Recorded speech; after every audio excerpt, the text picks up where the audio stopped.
I've got the hardener in there, stirring it up. Okay, make sure that it's all mixed together, and that looks good to me. And just put it all over the place. It's not pretty. And then you stick it on there, and then you put more on top. And it will try to stick to itself, so just blob more on there. There. And the next piece, and you do it all the way down. I should probably just finish this. Yeah, you probably started while you're talking. Yeah. It's gonna have to dry. Yeah. Whoa. Awesome. Forgot about that part. Whee. Okay, we got a blow dry.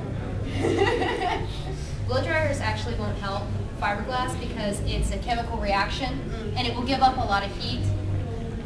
Humid days in the middle of summer, it's not going to work because it's just too humid for it to set. So it's just about by this point it's probably starting to gel. And you're like, oh, come on, just a little bit more. And done. This much will turn into hard resin and you've lost it. Work in small batches. Work in very small batches that you know that you can just throw out there. You have to wait at least 30 minutes before you can do anything else to it. That will make it so that it's dry and workable 24 hours for full cure. When it's dry, go in and you just trim off all the excess and try to sand it down so that it's smooth on the sides. Do it on the other side. And the reason why you use expendable scissors is because all of this has turned into glass. And questions real quick? yeah, okay. Any questions so far? Do you have to sand it between coats? You don't have to, but it's good. I like to. That way I have a smooth starter. How hard is it to cut after it's set? It's pretty hard. But if you have a Dremel, if you can use a Dremel instead of scissors, it's a lot easier. Just be sure you're wearing your goggles because those pieces will fly. When you're sanding in between coats, got it all done, you got your layers. If you're layering it or you're sanding in between. Sorry? You have a question? Okay. Try to get as many of the little loopy, drippy bubbles as you can off because we spent a long time working on these and I can still find like right here. Yeah. There's some here. Just places that you miss. It drips. Yeah. So the more you sand, really, and the more you work with it, the better it's going to look. If you don't have the time to do it this way, then don't try.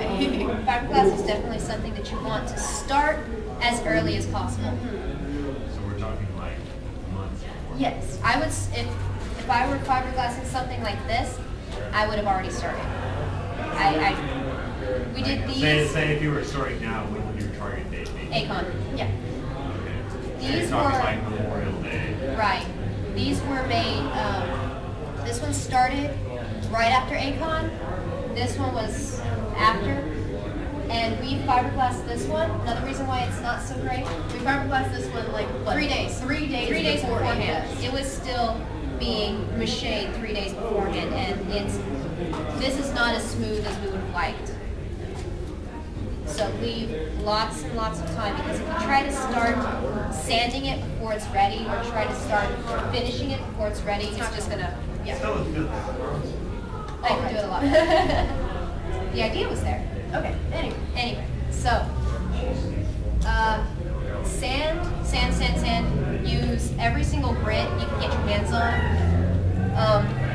You guys know how to use sandpaper. Yeah. It's good to have a block sander for flat things, a belt sander if you have it. If not, Those are expensive. those are pretty expensive, so don't worry about Dremels, it. the mouse.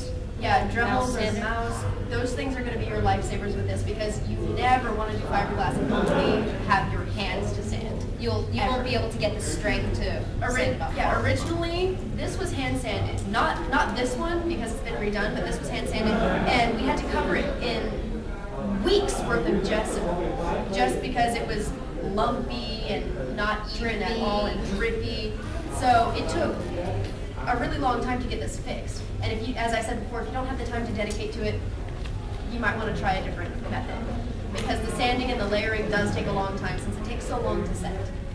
And there's only so much time that you have, I'm sure, between work and school that you can do these things. So you have to allow for that. Okay, so finishing, once you're sanded, you're satisfied with the results, and you're ready to continue and finish it, you can use spray paint. This is acrylics and pearlescent medium. I love it. This has a paint pen on it, just anything. Yeah, I haven't Fiberglass found is pretty much anything that's safe for safe. everything. Probably, well, of course, automotive paint. Yeah, Yeah, automotive paint is godly. I had a set of pauldrons that were made out of fiberglass bondo, similar idea. Oh, that didn't turn out to be. He had to take it to an automotive shop and use their belt sander to sand all of the pieces, and then he used automotive paint and a clear coat, and it was nice. It was You very found an nice. automotive shop that would just let you come in. He had a friend. It was one of his friends who owned it, so he was really lucky for that. Yes. Yeah. Wi-Fi. All right, so Any questions? I feel like there's a lot of deer in the headlights, and we went really fast.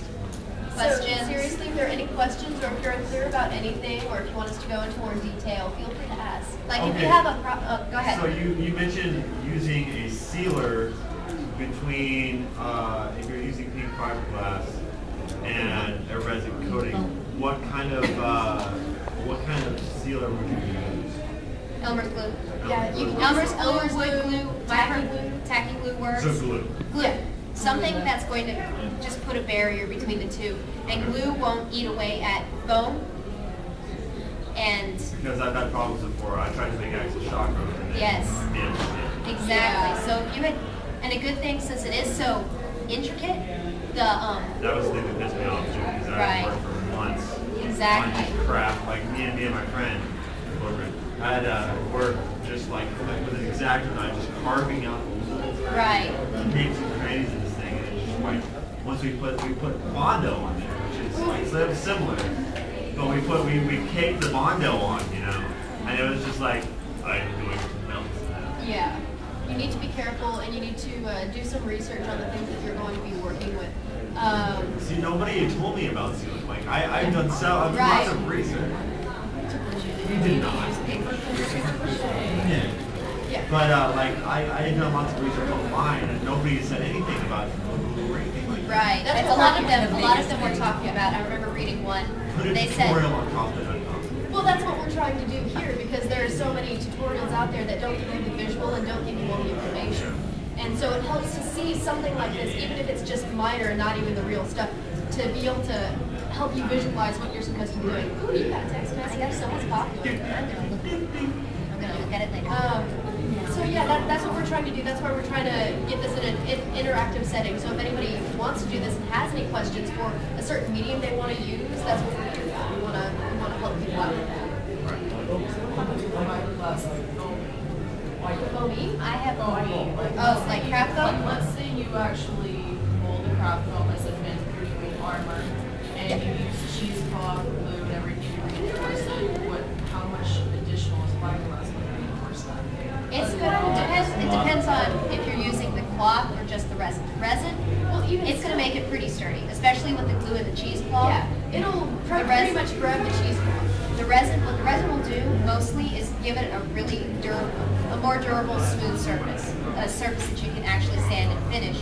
You could use gesso on top of that, And smooth it out a whole but lot. that's Only problem gonna is- be kind of brittle. Yeah, gesso is kind of brittle. We found this out the hard way. Gesso is brittle, and so when you put paint on it, you can't bump it against anything or it could chip.